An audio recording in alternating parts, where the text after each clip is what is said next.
Salut, aujourd'hui je vais faire une vidéo sur le thème de la divinité de Jésus. Donc pour ça, je vais m'appuyer sur l'Évangile selon Jean, sur le premier chapitre de l'Évangile selon Jean, qui est hyper clair sur ce sujet. Donc en fait, je vais lire le chapitre et le commenter en même temps. C'est parti. Jean chapitre 1. Au commencement, la parole existait déjà. La parole était avec Dieu et la parole était Dieu. Donc là, déjà, ce premier verset, il faut réussir à le comprendre. Parce qu'on parle de la parole, cette parole, c'est Dieu, mais cette parole, on la distingue de Dieu. Parce qu'on dit donc, la parole était avec Dieu, et la parole était Dieu. Et là, on se dit, mais qu'est-ce que c'est que cette histoire? C'est le premier verset, et c'est déjà compliqué. Mais tout au long du chapitre, progressivement, on va voir ce que c'est la parole, parce que c'est un langage imagé, donc on va comprendre ce que c'est et qui c'est. Donc par la suite, je continue à lire. Elle était au commencement avec Dieu. Tout a été fait par elle, et rien de ce qui a été fait n'a été fait sans elle. Donc là, c'est-à-dire que la parole en question, elle était là dès la fondation du monde, et elle a créé le monde. Et donc, elle est Dieu et elle était avec lui en même temps. Donc, elle est Dieu, mais on peut la distinguer de Dieu d'une certaine manière. Jusque-là, jusque-là, c'est compréhensible. Bon, on continue. En elle, il y avait la vie, et cette vie était la lumière des êtres humains. La lumière brille dans les ténèbres, et les ténèbres ne l'ont pas accueillie. Donc là, on en apprend un peu plus sur la parole, on apprend qu'elle est la vie et la lumière des êtres humains. Et on apprend aussi que cette lumière, elle n'a pas été accueillie dans les ténèbres, alors qu'elle brille. Et ça, on pourra y revenir par la suite. Il y eut un homme envoyé par Dieu. Son nom était Jean. Là, on parle de Jean-Baptiste, pas de Jean l'auteur du chapitre. Il vint comme témoin pour rendre témoignage à la lumière, afin que tous croient par lui. Donc, cet homme, Jean-Baptiste, il vint pour rendre témoignage à la lumière. Donc la lumière dont on parlait juste avant. Cette lumière qui est la parole qui était au commencement avec Dieu et qui est Dieu. Et quand on connaît un petit peu la Bible, Jean-Baptiste, il est venu pour rendre témoignage de qui? Pour rendre témoignage à qui?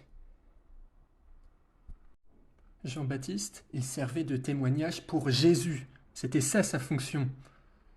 Donc, quand on dit que Jean vint pour rendre témoignage à la lumière, bah ça veut dire que la lumière c'est Jésus et que la parole qui était au commencement avec Dieu et qui est Dieu, et bah c'est Jésus. Donc je continue à lire parce que ça va devenir de plus en plus clair. Donc là on parle de Jean-Baptiste, il n'était pas la lumière, mais il vint pour rendre témoignage à la lumière. Cette lumière était la véritable lumière qui en venant dans le monde éclaire tout être humain. Et là encore une fois, ça correspond à Jésus, il est venu dans le monde pour éclairer les êtres humains. Je continue. Elle était dans le monde et le monde a été fait par elle. Pourtant, le monde ne l'a pas reconnue. Elle est venue chez les siens, et les siens ne l'ont pas accueillie. Donc là encore, il est écrit que cette lumière, elle a fondé le monde. Et cette lumière, ça ne peut être que Jésus, parce que Jean-Baptiste, il est venu pour rendre témoignage de Jésus. Et qui est-ce qui peut créer le monde si ce n'est Dieu? Personne. Donc, Jésus est Dieu. Et de toute façon, c'était écrit dès le premier verset. Au commencement, la parole existait déjà, la parole était avec Dieu, et la parole était Dieu. La parole, c'est Jésus. Et on peut aussi s'arrêter sur les versets qui disent que le monde ne l'a pas reconnue, elle est venue chez les siens et les siens ne l'ont pas accueillie. Donc effectivement, Jésus est venu dans le monde, et qu'est-ce qui s'est passé quand il est venu dans le monde? Bon oui, il avait toute une centaine de disciples qui le suivaient, mais en majorité, par les chefs du peuple juif, il a été rejeté. Il a rejeté son enseignement, au point même qu'au final, il a fini crucifié. On ne peut pas dire que ce soit un accueil très chaleureux hein, pour le créateur du monde qui vient auprès de ses propres créatures. Enfin bon, je continue à lire. Mais à tous ceux qui l'ont accepté, à ceux qui croient en son nom, elle a donné le droit de devenir enfants de Dieu, puisqu'ils sont nés non du fait de la nature, ni par une volonté humaine, ni par la volonté d'un mari, mais qu'ils sont nés de Dieu. Donc là, bonne nouvelle, on apprend qu'on a le droit de devenir enfant de Dieu. Et comment? En croyant en son nom, au nom de cette lumière, au nom de Jésus. Voilà, en croyant en Jésus, en le reconnaissant comme Seigneur et Sauveur, on peut devenir enfant de Dieu.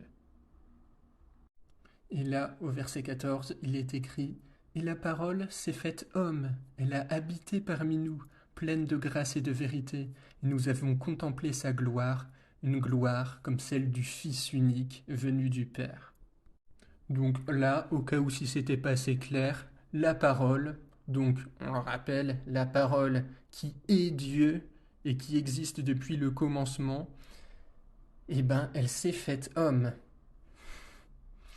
Donc qui ça peut bien être? Jésus. Elle a habité parmi nous. Jésus. Et on a pu contempler sa gloire, une gloire comme celle du Fils unique venu du Père. Et qui se dit être le Fils venu du Père? C'est Jésus. Encore une fois, c'est Jésus. Et si on continue de lire ce chapitre, au verset 23 par exemple, là c'est Jean-Baptiste qui parle, il dit « Moi, dit-il, je suis la voix de celui qui crie dans le désert, rendez le chemin du Seigneur droit », comme l'a dit le prophète Ésaïe. Et dans cette prophétie, la voix de celui qui crie dans le désert, c'est celui qui prépare la venue du Messie, donc encore une fois de Jésus-Christ. Ou encore une fois, au verset 29, le lendemain, il vit Jésus s'approcher de lui et dit « Voici l'agneau de Dieu qui enlève le péché du monde. » Donc, l'agneau de Dieu qui enlève le péché du monde. Donc en fait, en disant ça, il le sait sans doute pas lui-même, mais il est en train d'annoncer la mort et la résurrection de Jésus.